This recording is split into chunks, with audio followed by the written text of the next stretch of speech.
Welcome everyone. My name is Daniel and I'm from Orbit Plumbing. The first image you just saw was the tools you're going to need.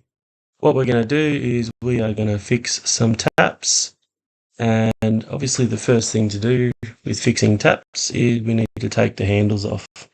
They come in all sorts of shapes and sizes, um, but I'm sure you can figure it out to get the handles off if your taps look a bit different to these ones. A lot of the time when I'm fixing taps for customers, the taps can be very, very old and seized, sometimes 30, 40 years old since anybody's touched it. So it's quite important to make sure that we're being careful, as a lot of taps can be quite brittle. As you can see, these taps here in the video, I think they're probably about 30 years old, and there's a lot of grime and all sorts of things built up.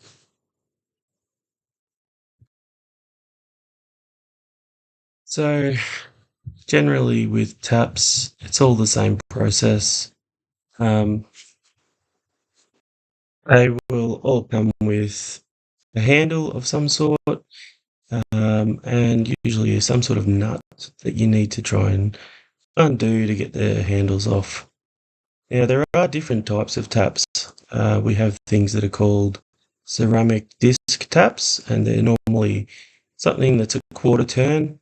They're good for elderly people or people with arthritis or sore hands, sore wrists, things like that.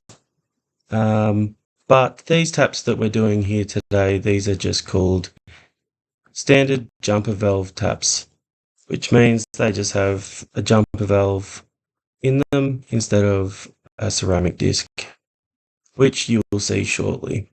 So we've taken the cover plates off the taps, and now you just need to grab your shifter, give it a bit of a loosen up and undo. Shouldn't be too tight. Normally we just nip it at the end because you've got all the types of washers in there that's going to make it watertight. So you don't need to super over tighten it. Now, what you can see there that I'm about to pull out with the needle nose pliers, that is actually a jumper valve. So all they do is they have a bit of a rubber, and the rubber, when the tap closes, it pushes down and just seals on the breech. Now what I'm doing is I'm actually using a breech cleaning tool. So this tool you can buy at most shops, at a Bunnings for example, and all you need to do is screw it on, get your drill out.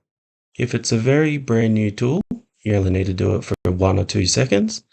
The one I'm using here is used quite often, and I could probably do with a new one shortly. So it's been on there for about 5 seconds.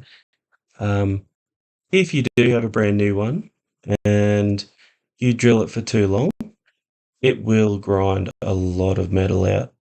As you can see there, the one that I've done, that's what it does. It cleans the actual plate at the bottom that the jumper valve rubber will actually sit up against. So here I go cleaning the second one again. Now, this does file down any sort of muck. It really makes the plate perfectly flat and even, just so that you can get a really good seal. So now that our breech seats are nice and clean, we will move on to actually taking the spine of the spindle out from the spindle body. We do this by just reversing the thread and removing out the spine. Obviously we need to do it on both of the spindles, and we're just taking all of the parts apart.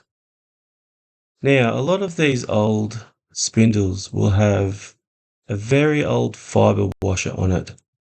And as you can see here, what I'm doing with the flathead screwdriver is I'm just really trying to pry off the actual old fiber washer remnants. Sometimes it can get very tricky, but you just got to work on it and they will come off. Now, this next tool we're using is called a internal thread cleaner. And these are specifically designed to clean the internal thread on the actual spindle body itself. You can also buy these just about in any plumbing store or a Bunnings store, any hardware store like that. And they're an absolute must if you ask me. Without this tool, it's very difficult to clean the thread on the inside.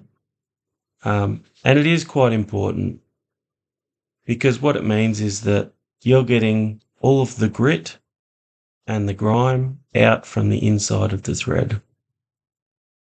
Now what I'm taking off here is called an 8.5mm O-ring. And this is just a little O-ring that sits on each of the spindle spines, and it helps to seal the water in so it doesn't obviously escape and come out through the spine. After we've done that, we want to start cleaning the external thread on the spine. And the best way to do this, I've found, is to just use your wire brush, hold onto the actual spine itself, and work your way around the thread.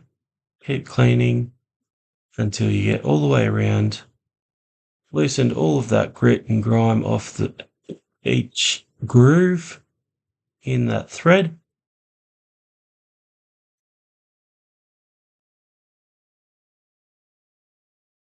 Again, it's very important.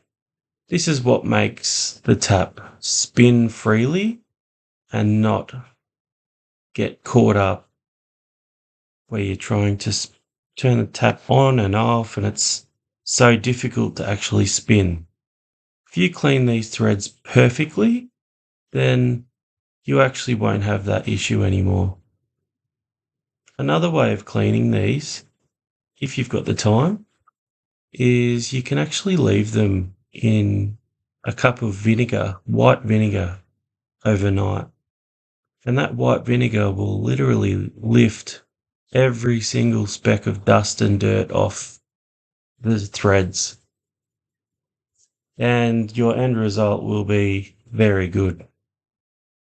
So what I do now, once I've cleaned it with the wire brush, I'll actually go through and clean the thread again with a towel, just to get all that extra grease off and any other grit and grime that might be there.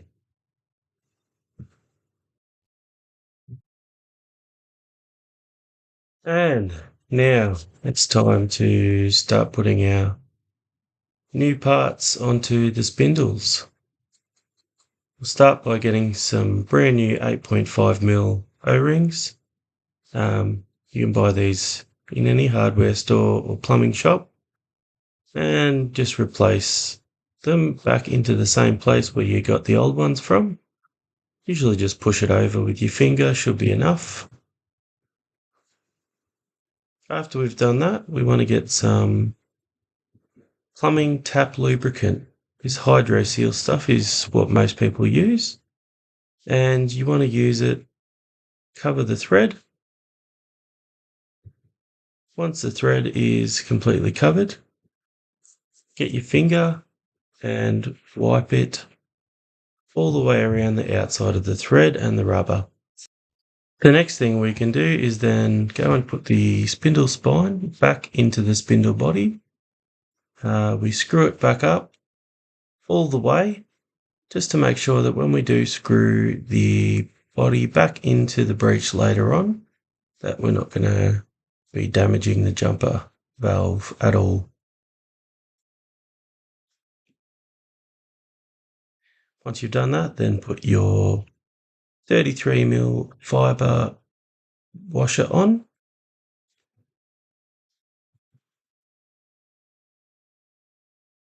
and you can get your new jumper valve. These are soft close jumper valves that I use, and put it on. And there you go. There's your full brand new, ready to go, cleaned spindle body. Obviously we need to do that to both of the taps, the hot and the cold. Doesn't actually matter which one you put back in, whether it's the hot back into the cold slot or the other way around. It makes no difference whatsoever. Just make sure you get that tap lube all the way around. You want to make sure it's completely covering all the thread, the rubber, and we're just making sure that when we do open and close the taps, it's a nice fluent movement with no restrictions. Now the exciting part is we get to put the whole contraption we've just worked on and cleaned up back into the breech. You gotta pretty much do this in a pretty quick motion, holding onto the jumper valve from the bottom. And if you just quickly slide it in, at most of the time you won't have any dramas. It will stay where it's supposed to be, and you should be able to just tighten it up, no worries, by hand. Now, after you have tightened it up by hand, you're going to have to go and get your shifter out again and nip up both the hot and the cold. Make sure that they are both nipped properly. Once you've nipped them up, then you can go and grab your cover plates, put your cover plates back on, pretty much just working in reverse from when we took them apart earlier. After your cover plates are back on, we will then work on putting the handles back. In all honesty, it's probably a lot easier to just go and use a socket set here. Although I just had a screwdriver handy, and they do have grooves for screwdrivers, so I do it all the time, so I just made do with what I had at the moment. Put the caps back on, and now we're ready to go and turn on the water.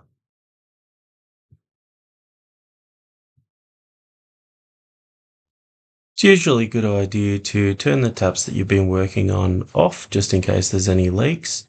And I'd also turn on another tap in the house, just so you don't have a sudden rush of pressure when you turn the water back on. As you can see, what's happened here is we've turned the water back on, and all of a sudden we've got a buildup of muck in the aerator, so that is restricting the flow of water. To fix this, what we're going to do is we're going to get our multi-grips out, and we're actually going to remove the aerator that's on the end of the tap. I use a little bit of a rubber just so I can try not to scratch the metal on the end of the tap at all. Once you've taken that off, what you'll actually see is there's a whole lot of scrap metal, little shards of metal in the aerator itself. And that is because earlier when we used the breech seat cleaning tool, that's the shards of metal that has actually come off the seat when we've cleaned it. What we need to do is then give it a rinse under the water, clean that all out, and we can put it back together again and see what happens. You do really need to make sure that when you are rinsing out these aerators that you do clean them out very well. It's important to make sure that there's nothing restricting the flow of water whatsoever. Unfortunately, with this one, when I went to put it back on and turn the water back on as well, it was a good 30 years old, so the whole thing literally just fell apart under the pressure of the water. Luckily, that's not too much of a big deal for me, as I carry around quite a few different parts for taps and lots of other plumbing things for that matter. I've got new aerators in the car, so I could just grab a new aerator straight out of the van. You can also buy these from just about anywhere, any plumbing stores or hardware shops. they are actually very common to find. You find them in male or female, depending on what you need. Once you've screwed your new aerator on, give it a little nip up with your small shifter. And that is everything. That is how you fix leaking or hard to turn on and off taps. And wunderbar, we are finished. Thanks for watching, guys. Hope you liked the content.